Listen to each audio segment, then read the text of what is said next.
से ऐसा भोलेनाथ ने कहा, दर्शन के लिए आग्रह किया, तो मैया ने कहा कि आपको दर्शन हम नहीं कराएंगे। भगवान भोलेनाथ ने ध्यान किया और ध्यान अवस्था में भगवान ने नाटक रचा कि मेरे स्वामी, मेरे जो ईश्वर हैं भोलेनाथ, मेरा दर्शन करने आए हैं। तो भगवान रुदन करने लगते हैं। ऐसे अनन्य लीलाएं कंस के यहां कर देने का इनको समय ज्ञात हुआ नंद बाबा को कि समय आ गया है कर देने के लिए। जिस समय भगवान जन्मे उसी समय कर देना भी था कंस को। तो याद आया और सभी से कहे कि आप लोग उत्सव मनाइए और हम कर दे करके आते हैं। जिस दिन भगवान जसोदा के यहां अवतरित हुए, वहां जसोदा मैया के घर उसके ठीक दूसरे ही दिन इनको याद पड़ा, तैयारी बनाने लगे। 2-3 दिन तैयारी बनते लग गई और ये 5वें दिन पहुंच गए हैं कंस के यहां कर लेकर के। किस लिए जाते हैं कर देने के लिए? यदि कर ना दें तो कंस के द्वारा जो गोकुल के वासी हैं वो सब पीड़ित होंगे। उनके जो आसुरी प्रवृत्ति के चर हैं, असुर हैं, वो सब पीड़ित करेंगे। एक बात और कहूं, जिस राजा के राज्य में कर लिया जाता हो हठात,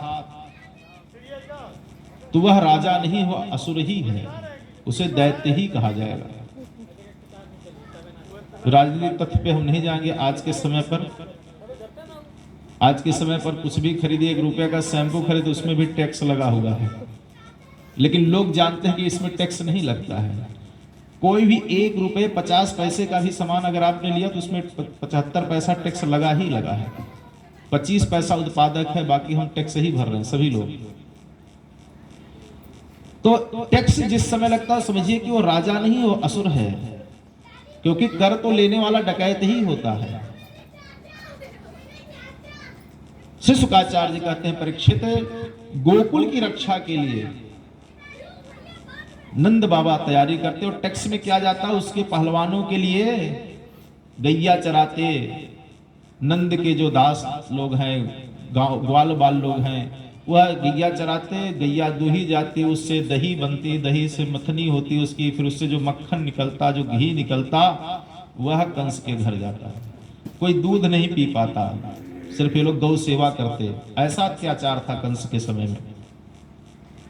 गोपान गोकुल रक्षायाम निरोप्य मथुराम गतः नंदः कंसस्य वार्षिक्यं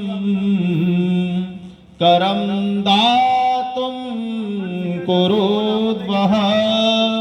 करं दातुं कुरुद्वः, नंदः कंसस्य वार्षिक्यम, वर्ष में कर देना रहता था उसको। गोपों की रक्षा करने, गोकुल की रक्षा के भय से वह जाते हैं कि अगर नहीं देंगे तो हमारे गोकुल की रक्षा नहीं होगी। जो वासी हैं हमारे पास, जो सेवक हैं, उनकी रक्षा नहीं हो पाएगी, गैया की रक्षा नहीं हो पाएगी। इधर जाते जल्दी जल्दी पहुंचते और कंस को कर दे करके कहते, भैया महाराज, हमको बुढ़ापे में पुत्र हुआ है। कंस को पता नहीं है।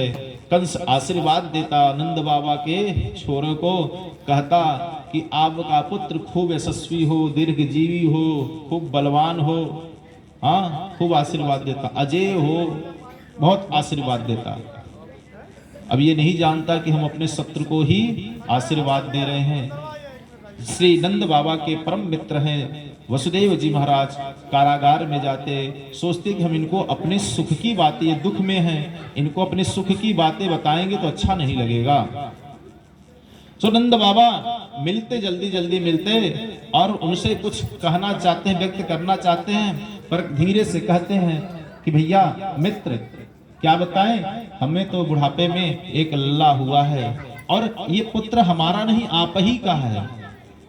इस तरीके से नंद बाबा कहते, वसुदेव जी कहते लगता है इनको पता हो गया है। वो भी कहते नहीं नहीं बाप सही कह रहे, पुत्र तो हमारा ही है, मेरा ही पुत्र है। अब आपस में बात करते और वसुदेव जी को भनक लग गई थी कि गोकुल के ऊपर कुछ आपत्ति विपत्ति आने वाली है। सुनंद बाबा से कहते कि जल्दी आप चले जाइए, कुछ लग रहा है विपत्ति आने वाली है। इधर वैष्णवी ने सूचना दे दी थी, जो कन्या लेकर के वसुदेव जी आए थे उसको भी नहीं छोड़ा कंस। शिला पर पटका तो हाथ से छूट गई, अष्टभुजी हो गई वह वैष्णवी माया, और कही कि अरे मूर्ख, तेरा हंता कहीं जन्म ले लिया है, अवतरित जन्म ले लिया है। ये मत सोचो कि तुम्हारा हंता जन्म नहीं लिया है। अब कहीं कह करके वह वैष्णवी अंतर ध्यान हो गई, अंतर ध्यान हो गई। अब यह कंस के मन में आया कि 8वां गर्भ जो था वह पुत्र होता, ये कन्या हुई, और कन्या हुई तो वैष्णवी ही, देवी देवता भी झूठ बोलते हैं। उसको बड़ा दुख हुआ, बुलाया, आपातकालीन मीटिंग बैठी, सभी को अनुचरों को बोला, अकासुर, बकासुर, अघासुर, धेनुकासुर, अक्रूर जी, सारे जो सैनिक मंत्री थे सबको एकत्रित किया। कहा कि नगर में जितने भी, हमारे नगर के इर्द गिर्द जितने भी, जहां तक मेरा राज्य है, उन सभी बच्चों को मार डालो, छोटे छोटे बच्चों को, जो भी जन्म लिए हैं या जो भी 2, 4 साल 5 साल के बच्चे, सबको मार डालो, ऐसा आदेश दिया। अक्रूर जी ने समझाया कि अरे महाराज आप इतने बलशाली हैं, बगल के देश में सूचना मिलेगी कि ये तो बच्चों को मरवा रहा है, इतना डरपोक है, तो बड़ा लोग जो है अपमानित होगा, उपहास होगा महाराज आपका। तो उसने सोचा कि अक्रूर जी ठीक कह रहे हैं, देश की बदनामी होगी, हमारे राज्य की बदनामी होगी, तो क्या किया जाए। तो उसमें एक बकी थी जिसका नाम है पूतना, वह आई, हाथ जोड़ करके सामने खड़े, महाराज हम यह आपका काम करेंगे और लोग जान भी नहीं पाएंगे, क्योंकि हमारा तो भोजन ही है, शिशु चचारस्य, शिशु ही हमारे भोजन है, तो महाराज यह अधिकार हमें दे दीजिए। कहे वह कैसे करोगी तुम, इतनी लंबी चौड़ी हो। कहे महाराज हम कर लेंगे, घबराइए मत, हम तो मायावी शक्तियों को जानते हैं, रूप छोटा कर लेंगे। और रही बात जो हमारे स्वरूप हैं, इसको हम चल रहे हैं, जा रहे हैं एक ब्यूटी पार्लर में जाएंगे और अपनी व्यवस्था बनाएंगे। तुम्हारे जो दांत 25-25 हाथ की, इसको क्या करोगे, डेंटल में जाएंगे, डॉक्टर के पास जाएंगे, दांत जो है उसको छोटा करवाएंगे, कटवाएंगे। वह पूतना 6 कोस की लंबी थी, चौड़ी थी, लंबी चौड़ी। 6 कोस में कितने किलोमीटर, 1 कोस में 3 किलोमीटर, 6 तिरे 18 किलोमीटर की लंबी चौड़ी थी, इतनी बड़ी थी। अच्छा विचार करें, अगर वो रूप भी अपना छोटा करती तो जरूर 20-25 हाथ की तो होती ही होती। जो 18 किलोमीटर लंबी चौड़ी है, कितना हो अपने स्वरूप को समेटती तो इतना तो लंबी, इतनी लंबी तो होती ही होती। ब्यूटी पार्लर में जाती, डेंटल के पास जाती, खूब 16 श्रृंगार करती, क्यों ना हो, क्योंकि आज तो वह असली जगत पिता और जगत पति से मिलने के लिए जा रही है।